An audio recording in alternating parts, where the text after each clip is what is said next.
everyone, welcome to our vlog today. We're talking about something really interesting. What is the most relevant media today and why? Media plays a major role in how we communicate and get information these days. There are many types like TV, newspaper, radio, and other forms of social media online platforms, but honestly, with so many choices out there, which one really stands out as the most relevant? Well, let's find out together.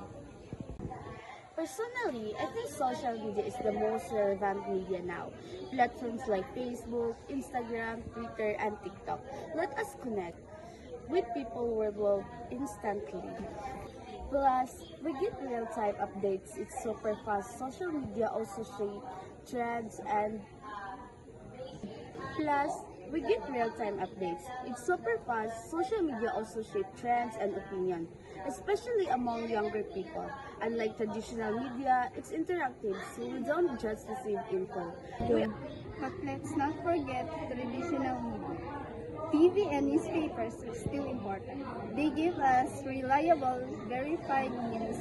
This is crucial because not everything online is accurate.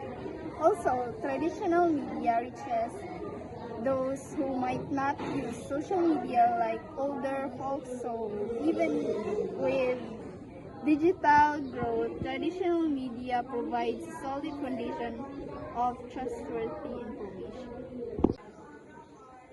To sum up, the most relevant media depends on how we use it. Social media is fast and interactive, while traditional media offers accuracy and trust.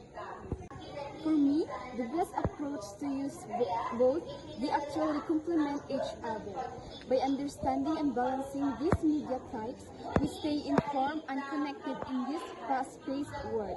Thanks for watching. Let us know what do you think is the most relevant media today. And that's our video. Don't forget to subscribe Likes and comments, and click the notification bell for more and for more upcoming